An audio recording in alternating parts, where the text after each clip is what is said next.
My name is Amanda Keane and I look after membership at the UKAA. Delighted to have you with us for this webinar on technology in BTR. Really appreciate the effort that Spaceflow, our webinar hosts, have put into putting this together and pulling together an illustrious panel on our behalf. Particularly thanks to Melissa for pulling this together. And I just want to say that we do really appreciate the efforts that UK members put in to run these sessions for us. And if anyone would like to discuss the possibility of running a webinar on UK's behalf, do please get in touch, and we'd love to hear from you. So without further ado, whilst we are expecting close to 100 participants, we're on about half of that at the moment, but I will hand over to Melissa Karabulut, who's chairing this on behalf of Spaceflow, and she'll do all the introductions. Many thanks for joining us, and over to you, Melissa. Thank you, Amanda, for this, and thank you for the great introduction. Hi, everyone. I'm Melissa from Spaceflow. I'm the marketing manager, and I'm happy to welcome to all the great panelists we have today on board. So without further ado, I will share my screen so you have all the visibility to who are we speaking to, their names, their companies. So let me know if you're able to see my screen well. Put a thumbs up. Okay, fantastic. So today we have 5 speakers on board. Unfortunately, we don't have George from Cert Property today, as he announced that he was ill. So let's welcome Matt Klein from OCP, Freddie Pritchard-Smith from TrustTech Group, Chris Hughes from NSP Security, Arthur Zargarian from Parcel Tracker, and Jan Jilek from Spaceflow. So Matt, turning to you, would you be able to introduce yourself with a few words and your company, what you are doing? Of course. Good morning, everybody. I'm Mats Klein, director at Orange Capital Partners. Orange Capital Partners is an institutional investor active in Europe with over 5 billion of assets under management currently, still growing into multiple countries in Europe. And we launched our tenant-faced brand, Live Residential, a couple of years ago. And we are spreading the brand across our portfolio. And the purpose of the brand is to increase the tenant satisfaction and the customer journey. And that's basically my responsibility. So that touches very close with the current PropTech scene. Mm-hmm. Okay, great. Thank you for that. So Freddie, it's your turn for the introduction. Yeah, hi, Freddie Pritchard-Smith. I'm co-founder of TrustTech Group Limited. We're a property technology consultancy based in the UK, working on behalf of landlord and building operators to help them understand, select and deploy the right property technology solutions that exist out in the market. With more than 10,000 solutions available, that's a pretty tricky thing to do. So our job is to undertake detailed due diligence of the marketplace and then provide recommendations to that. And we actually also work in collaboration with technology companies themselves to make sure they understand how their solution works in real estate. Mm-hmm. Okay, over to you, Chris. Oh, good morning. Chris Hughes from NSP Security. I'm the head of Build to Rent. NSP, we provide keycard on faults and smartphone activated access control for residential schemes. So everything from the video intercom at the curbside through to the communal spaces, lift, and up to your apartment door. Really focused on user journeys and how we can kind of make that as seamless as possible for residents and for operators. Mm-hmm. Thank you. And to you, Arthur. Hi, I'm the co-founder of Parcel Tracker, and our goal at Parcel Tracker is to help tame the beast that is managing parcels in your building. So be it with residential, commercial buildings, student accommodation, our goal is there to help so staff can focus on value-added work. Mm-hmm. Thank you. And to our co-founder, Jan, over to you. Hello, everyone. My name is Jan. I'm a co-founder of Spaceflow. As Melis mentioned, we are active in 18 countries. Main focus is still in Europe, and we help our clients with streamlining all the interactions between tenants and building an operational team to enhance the tenant experience and also making the operations more efficient. That's all with our platform. Thank you. So let's take a look at the agenda of today. So we'll be beginning with an overview of the PropTech market and the needs in BTR, and we will be having a panel discussion between all of the speakers regarding choosing the tech products that serve a purpose, and they'll be sharing the lessons learned and experiences they've gotten over the journey, and there will be an open discussion in the end for your questions. So please submit your questions in the chat box, and I'll be directing those questions to the speakers in the end. So let's take a quick look at the PropTech market in the global perspective. So we know that the PropTech market is growing bigger and bigger in the last couple of years, especially with more than 10,000 companies and more these days, spread over to 70 countries, more than $74 billion raised over since the foundation of the market, basically. And the rapid expansion of the market was surged by COVID, obviously, since people became more and more tech focused and tech based, and there was a need for less human sourced operations due to the reasons that COVID brought to the market.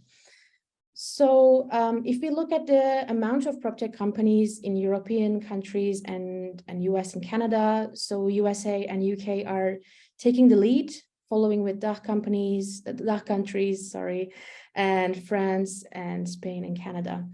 So if you ask me why PropTech in Europe is so dynamic, and why is European countries getting more and more involved, well, there are companies from Europe, from USA already doing great things in the market. It's because European buildings are still very much undigitalized, and there are needs for local solutions to kind of deliver this need. And another reason is the pressing ESG needs, and also basically the compliance issues.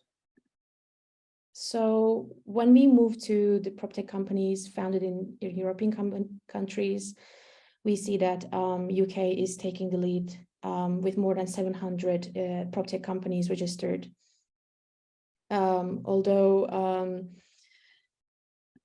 we can see that most of it is based in London, and moving to Manchester, Birmingham, Bristol, and so on. So once we look at the kind of overview of the PropTech companies, which segments they are serving in the UK, we can see most of them serving to the management side of the operations in the buildings, some of them to sell, build, rent, and buy. But most of the residential and commercial real estate operators are buying management technologies. So this is a piece of survey that we carried out with Parcel Tracker, one of our partners for this webinar last year in November. So when we looked at the residential tech needs in the UK, specifically with the respondents, mostly from London, we see that digital parcel services and issue reporting are the most important or most demanded services, following with mobile payments and keyless access and receiving building news and events. So these are the top 5 needs that we observe in the market. So this was a quick, super quick introduction into what we're going to talk about today. So since we dive into the technology needs in BTR, so we will be mostly talking about not the data part now, but mostly like insights from both the operators and the technology providers, and also kind of like compare and contrast perspective. So we'll be discussing what technology products serve the needs of BTR operators and tenants, and how to ensure that your tech partners today will exist in the future. So we hand to OCP to kind of open up these 2 questions. Matt, what kind of demands and needs do you observe in your tenants at the moment? Yeah, so basically we see a few things. We see that our tenants spend more time at home. That's one observation. On the other hand, they know it's 2023 and they expect also a service level that matches the year 2023, meaning quick service, instant service, and then I'm talking especially about the customer service part, complaints handling, repair and maintenance. That's a bit where we see where we see the bottlenecks for our tenants today, where we try also to improve, which are our key focus points at the minute. Yeah, so that's a bit the demand that we see amongst our tenants. I think you moved one slide further, that there was more in that question. There was a second question. Exactly. So thanks. Yeah, so how do you decide what layer of tech will be used on a daily basis? Yeah, so that's always a tricky one, because we very much believe in very specialistic solutions. So we believe that the PropTech company that we partner up with should be focused on a very niche work stream, because that's where you can outperform and be the best amongst all the other PropTech companies out there. However, you want a seamless journey for your tenant. So basically that's a bit contradictory, because you want everything to be available in one app, and one point of contact where the tenant logs in, and there they can arrange everything around their living. However, all the different work streams might happen in different solutions. So that's a bit where the trickiness comes in, and where we need to find partners that can realize this. Yeah, so that's a bit how we see this, and also that we don't. I don't think there's an overkill of tech for our tenants, because in the end they want a seamless instant service level, and you can only reach that if you have 24/7 access to some point of contact, which should nowadays not be anymore the phone. So yeah, in that sense, the layer of tech is quite big in our portfolio. Mm-hmm. So you're saying that there is no way to kind of do so much of tech, so the opportunities are limitless and you should be bringing more and more solutions, or do I understand correctly? Yeah, no, that's correct. However, it needs to be a seamless experience from the customer perspective. So it needs to be easy to access, easy to use, and there always needs to be a second way that they can reach out to you without using the tech. So the old school way of the phone obviously still stays in place. However, you try to encourage your tenants to use the app in our case. Okay, I understand. And so what features do you look in a tech product to reduce operational costs and attract and retain tenants? This is a topic that we see a lot these days in the market. Like, the focus of the landlords is always to kind of focus on the costs. Yeah, however, I believe in PropTech, the cost return, the profitable strategy is not there in the short term. I think that's really something for the longer term. And that's not something we really look at for the short term. Short term is for us, had a trial and error with different features, see what works and see what not works. This requires sometimes a bit of patience from our PropTech partner, because first we will pilot on a very small scale and see if that feature that we've been thinking of in the office or that came out of a tenant survey is actually working in real life. We have different assets, building years are different. There are different tenants in different assets, might be younger tenants, might be a bit older tenants, might be families, might be students.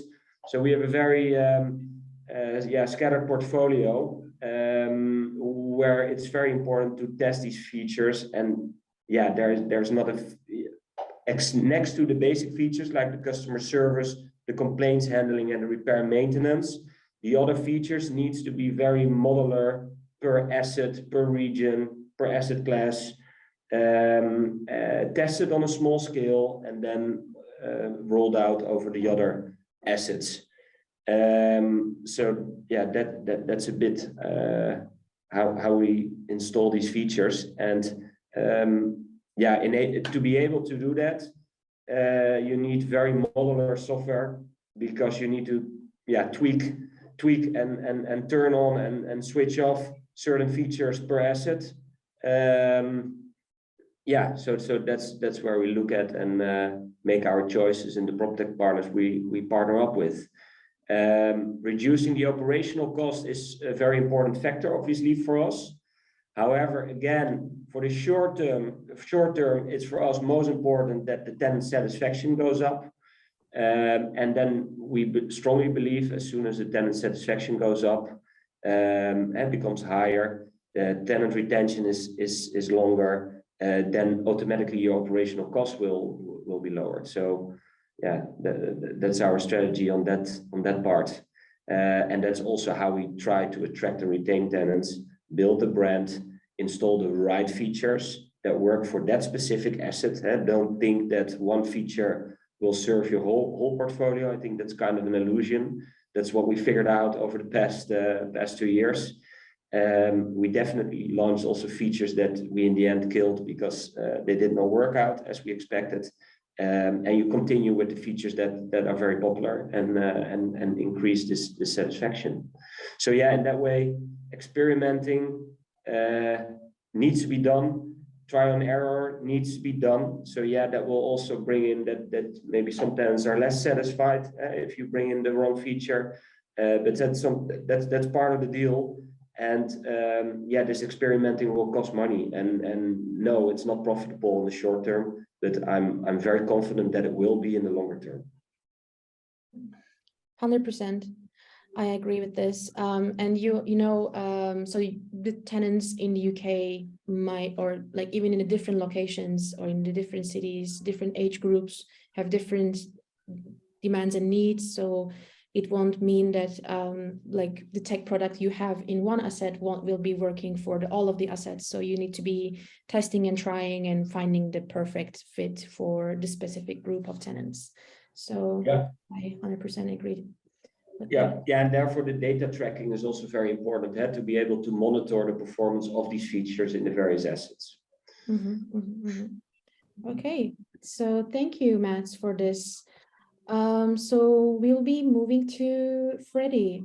Freddie, can you answer, how can landlords make sure that they choose the correct tech partners? So what sort of research would you advise?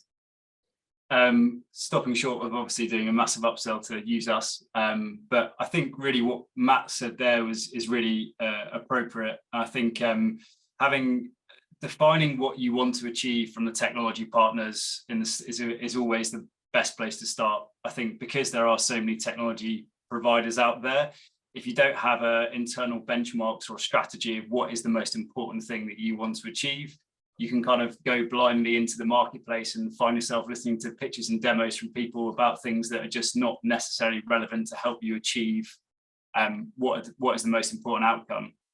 I think the other side of it as well, if it's an existing asset where you have residents in there already, a huge part of it is much like the research that you've done, is actually to go and ask the residents what they'd like.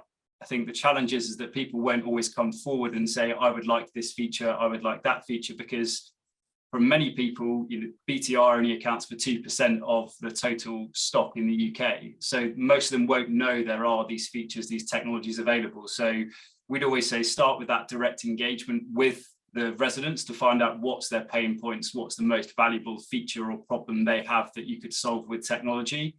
Is that aligned to what your internal strategies and what you think you need from a data reporting perspective? And then you've got the foundation to actually go out and run what we'd always say would be competitive procurement. Because there's 10,000 solutions out there, there will be more than one provider that can satisfy what your needs are, both internally from a data perspective, but also from a customer experience. So making sure you have visibility of at least one or two partners that can satisfy those needs is always where we would say from a research perspective.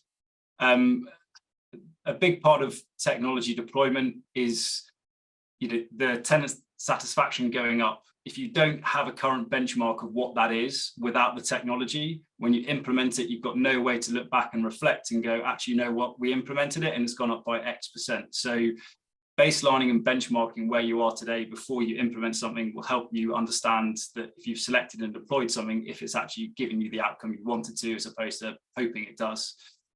When it comes to research, there's a huge amount of mergers and acquisitions. There's a big challenge at the moment from a sales perspective for revenue for a lot of these companies out there. So looking at the age of the business, talking directly to referral case studies from other people using the technology to hear from the horse's mouth. A big part of the people that buy the technology aren't always the ones that use it. So we'd always advocate going and talking to the people on the ground that use or interact with it on a daily basis. So as Matt said, the customer service help desk, they're the ones that are responding to it, both in platform and out of platform. Not only getting the case studies that have been sent to you, but actually going and finding people that are using it and getting their feedback to help you make that decision. So yeah, an overall picture of the financial strength of the business and their track record, but also trying as best you can to hear from the horse's mouth of people that are actually using the tech. That's what we'd say it would be the right thing to do. Thank you for that. Yeah, so let's move to Spaceflow, NSP, and parcel trackers. So beginning with Jan, how would you ensure that you keep serving to the changing tenants' needs and demands? So do you make sure of that by constantly like talking to your clients or running surveys or keeping a good eye to the market? So what is the biggest like decision factor? Combination of all you mentioned, Menes. Definitely, firstly, we invest a lot to the collaboration and relationship with our clients. I think you mentioned it like that. It's not that you will scale up throughout all the portfolio from day one. It's a really journey with our clients. We consider them more as a partners. So it's not only the customer success management team as we call them, but also our product team works closely with our clients to make sure that we collect all the feedback and inputs from the market and then bring it home and put it on the product roadmap. So we constantly kind of co-develop the product with the market, with our clients. So that's one. And the second I would mention here is definitely the modularity of in our case, of our product.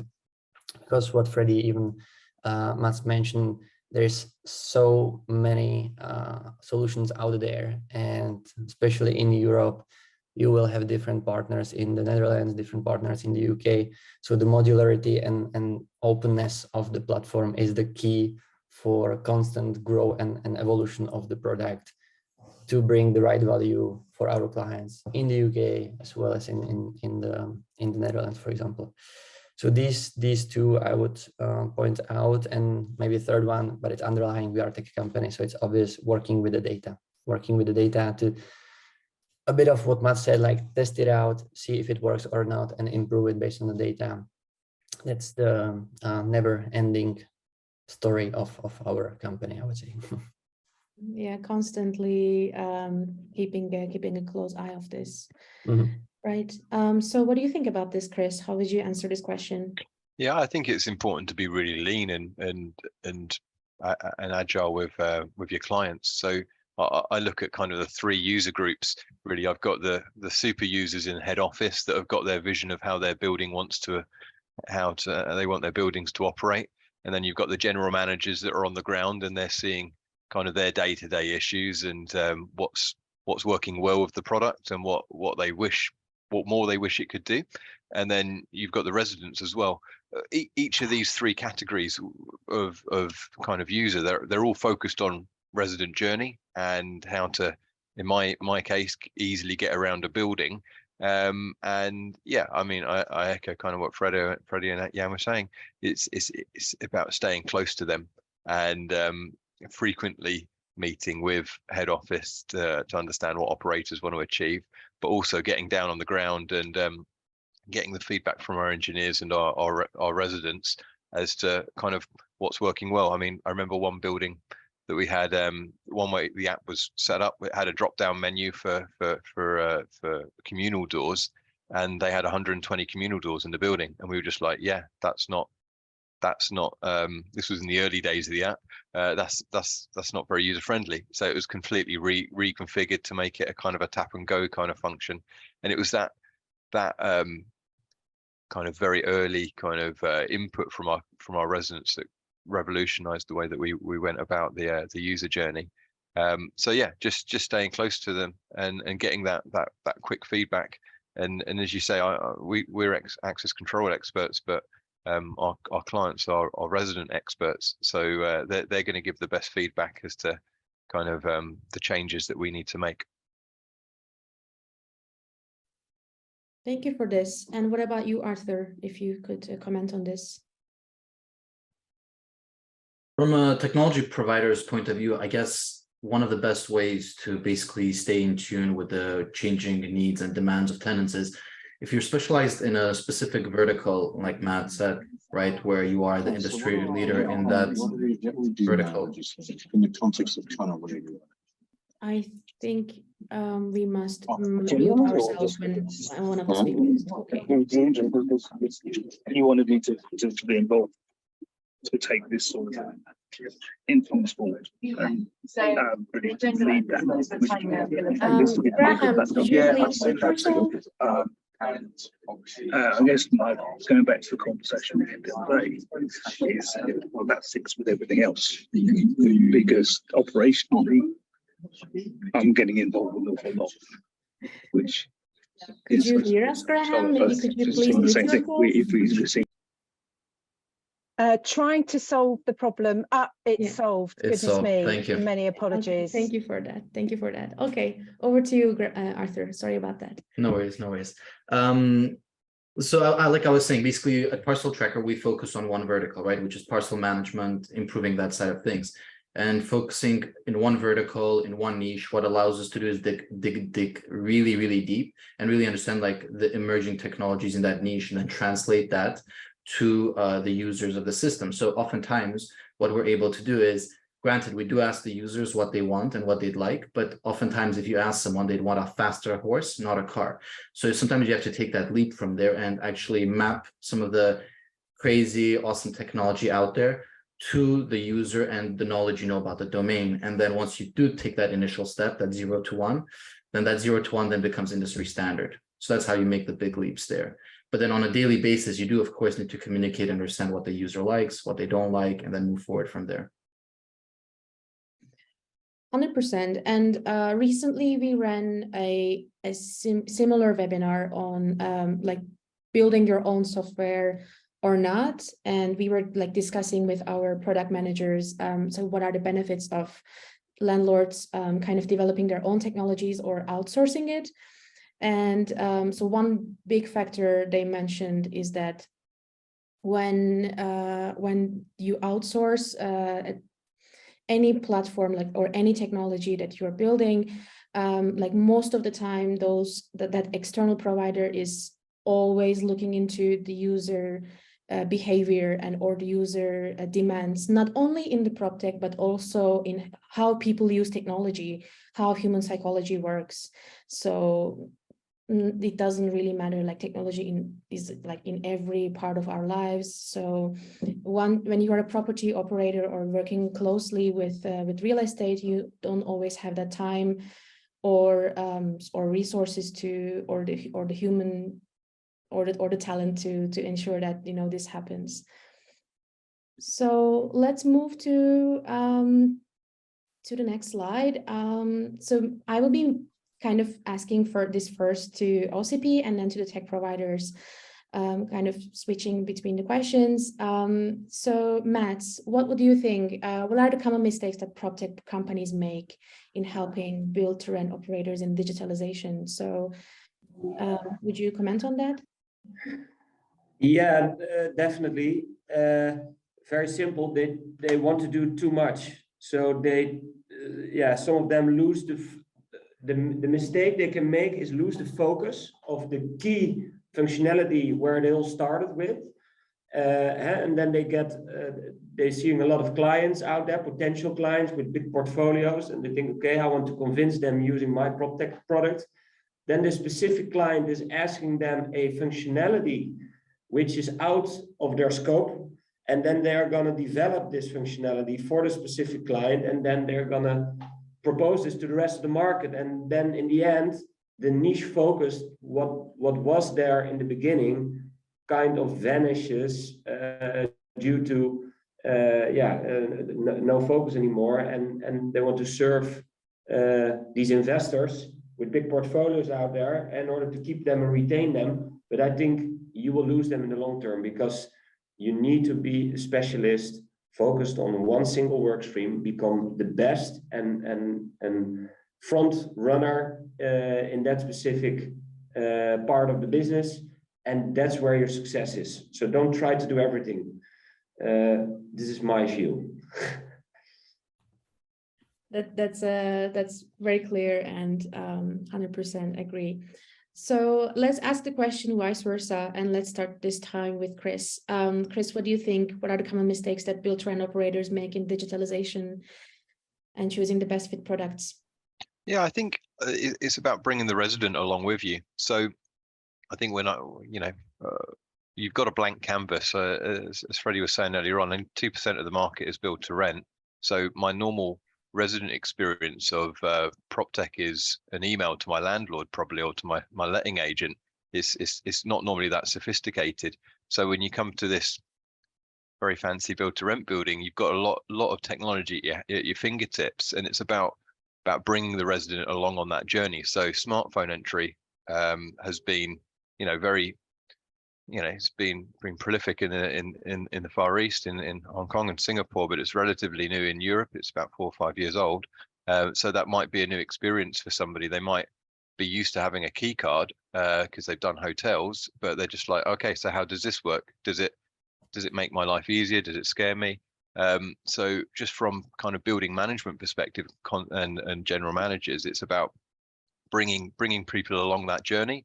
And if they want to fall back into key cards, then yeah, that's fine, and we can facilitate that. But there's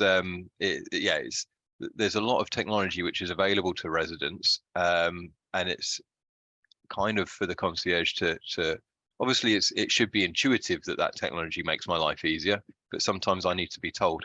I think that's something that there is a bit of an onus on the building management to bring a lot of these functions and availability and just make residents aware of them.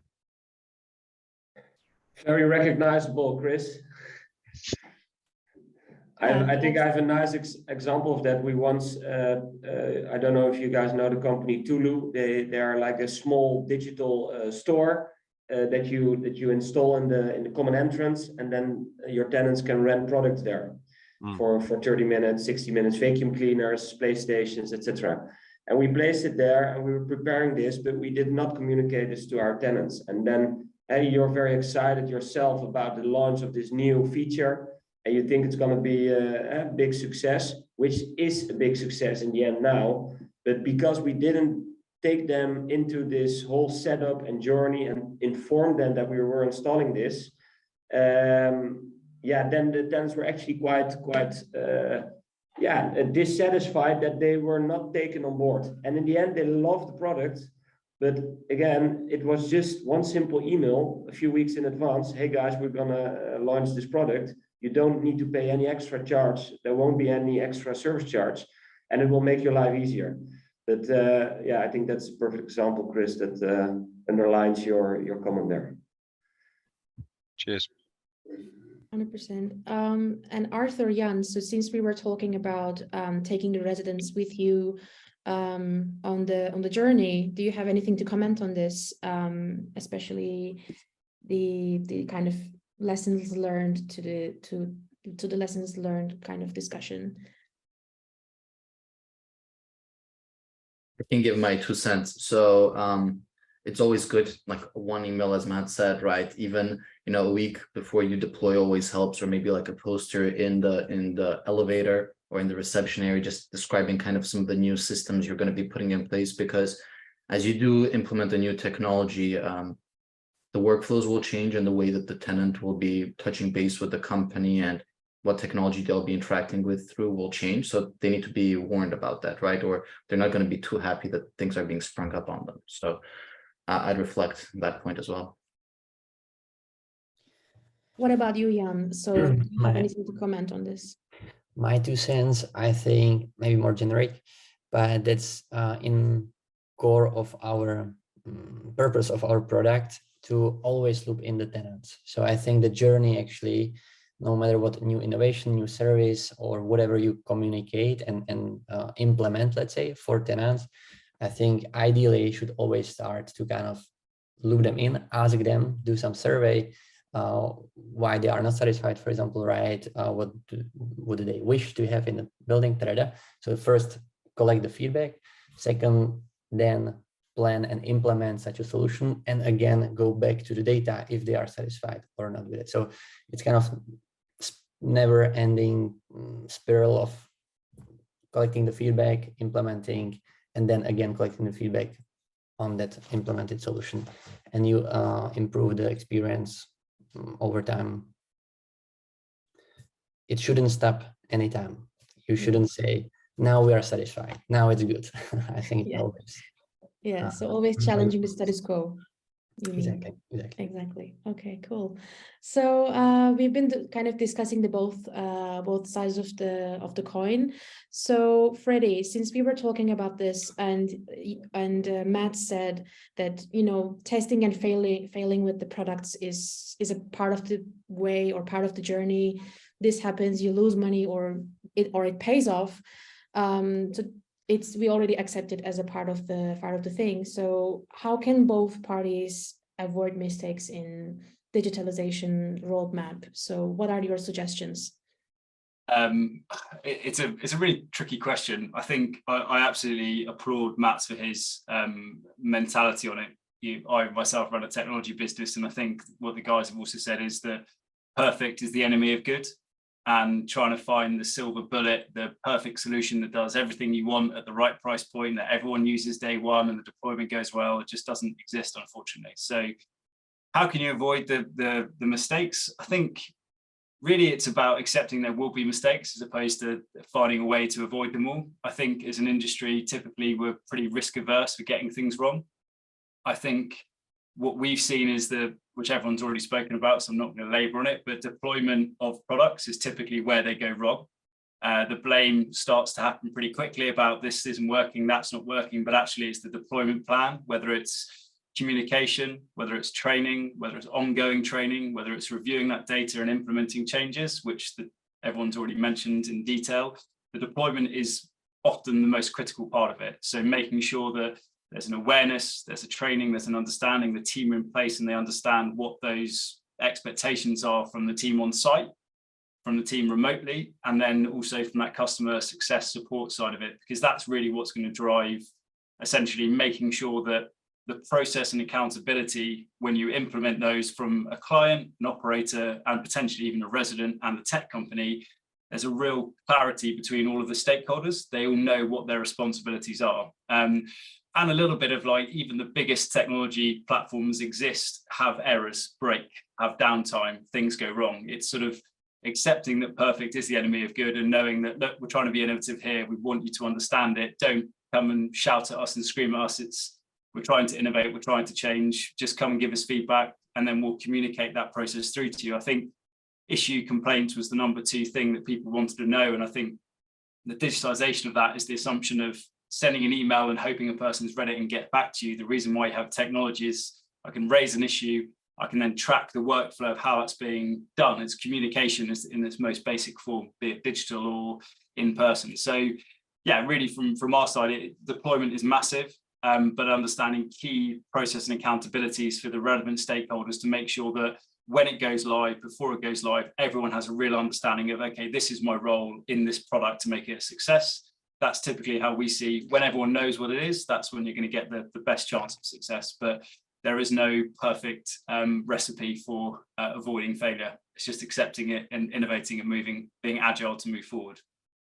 Sorry, not to give a better answer. No, that's just fine. Thank you for that. I quite like that though, and the acceptance by both stakeholders, both the buyer and the seller, wherewith, you know, there is a lot of moving parts in these tech products, and when we do our beta testing, obviously, and the likes, but yeah, when the rubber hits the road, it's that quick responsiveness. One of the questions in the Q&A is someone asking about the impact of ChatGPT, and even that has downtime. You know, one of the most successful things, and you know, the smartest piece of AI that we've ever experienced, that still has downtime, has breaks. So, you know, it doesn't matter how big you are. Sometimes there's going to be downtime. There's going to be issues.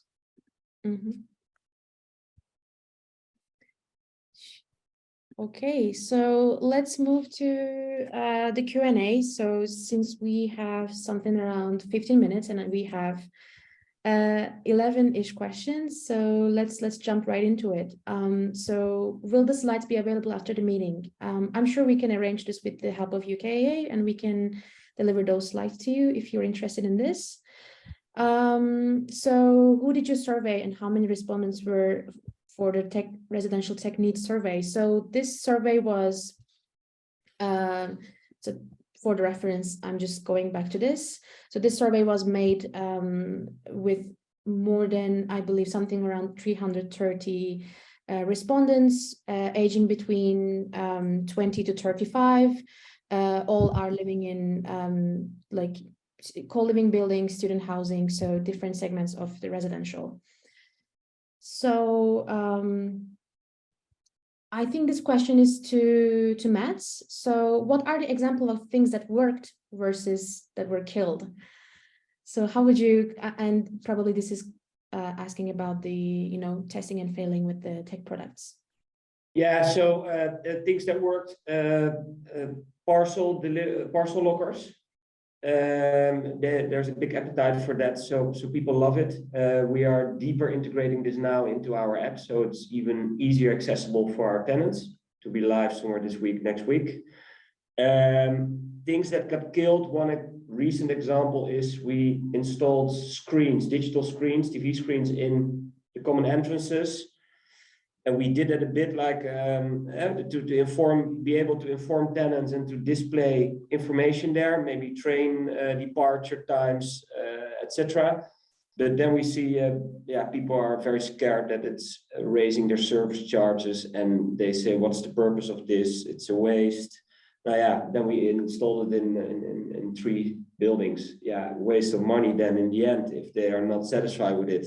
However, we did not roll this out across our whole portfolio yet. So, yeah, that's exactly the trial and error that we experience sometimes. And I still think killed is maybe a big word, because we won't take the screens away day or week 3. But we will try to play around with the content and try to get in touch with these tenants and create content that will be beneficial for them and that they will like the screens. So that's one of the examples. Matt, in terms of the buildings that you've got, you talk about kind of the wide demographic. How do you kind of manage the challenge of having kind of a wide demographic in a building, but then obviously measuring the effectiveness of the products when measuring across multiple schemes as well, and how do you kind of get granular with the data in regards to that? Yeah, we have integrated survey tooling. So there we can see on based on asset level the responses, and we can ask their questions. Do you feel like home? Do you like this and this feature? So that's how we measure that across the different demographics. But yeah, there might be different opinions in one building, but that's where you have the nice the asset average, I would call it, the average number, and that's where you go with at that moment in time. And we're also conscious that we cannot put the tenant satisfaction of every single tenant right here, and that's the next challenge that we have, that there might be a mismatch in tenant versus the house that they live in, and it could also be a mismatch. And then they live there temporarily. Yeah, they maybe don't like certain features that much. However, you're talking about average numbers, bigger groups. As long as they're happy, your average goes up. Thank you, Mats. So we have 2 questions to Jan. So what do you find is the most important feature in a resident app that clients are looking for? This is the first one. And the second one is a slight misunderstanding, I believe. As a provider of a property management software and with such a saturated market, what are the key differentiators? What key differentiators are needed to stand out from the competition? So just to clarify, Spaceflow is not exactly as property management software, but it is more of a tenant experience software. But we can clarify that if you are more interested, like by explaining it in a written text. So Jan, how would you address these 2 questions? I'm not sure if I'll answer directly these questions, but I'll try to put it to some context. I think having some digital strategy, and doesn't need to be super comprehensive, but kind of identifying the key tech systems, right, in your tech stack, let's say. And one is property management system or ERP system, right? That's for the back office tasks like accounting, payment processes, contracts, all of this. It's one system and it has its own purpose 100%, but then you need to have the front end for between you and your tenants. Every interaction with your tenants should be streamlined via one platform, ideally. And that's where you can start to integrate mobile access, smart parcels, any other IoT systems, etc. And then I would put the third one into the key tech stack. So the property management system, backend, front end, tenant experience platform in my eyes. And third is data platform, to having all consolidated all the data from all the resources.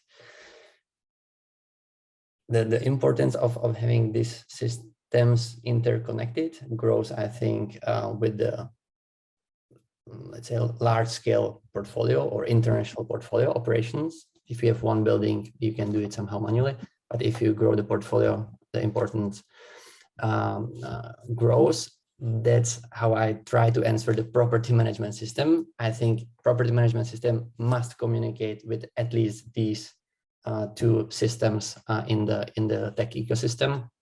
And then the features on the app, right? The key features, I think it's still, if we look at the essentials, because then every building offers something different. So some offers amenities, you need to have some tool to manage the amenities, but the generic that we can see across all the projects is still the communication, like help desk, let's say, request ticketing around the issues, because that's the urgency when tenant experience something doesn't work, they need to have this real-time communication. So that's one. Second would be the digital document system. So having access to any type of document in digital way from anytime, from anywhere, anytime. And third one, which we can see in some build to rent projects, is community and the whole communication about from the building, from the community, all the stakeholders. So these 3, I would say. Okay, thank you, Jan, for this. This is an open question, I believe, to everyone who wants to pick it up. How does one manage GDPR requirements across multiple vendor solutions in multiple clouds?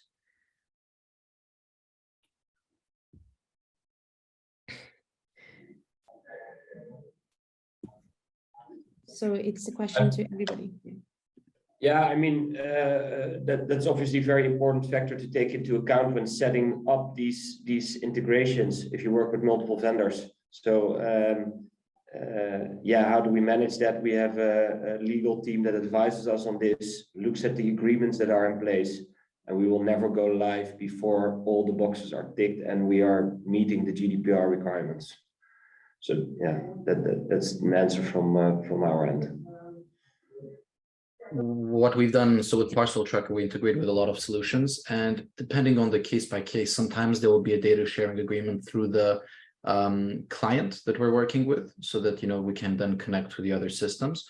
Or sometimes if we're partnering with a software company specifically, we will have we'll do due diligence on each other, and then we'll have a shared like data privacy policy, or one that we will sign with each other to be able to exchange data that will be then reflected in the core contract. But I mean, at the core there is, if you abide by the rules yourself, right? So where you have the servers, how you process the data, if you give people the rights to be forgotten, so on and so forth, and then you have all of the kind of legal structure in place, you should be all right,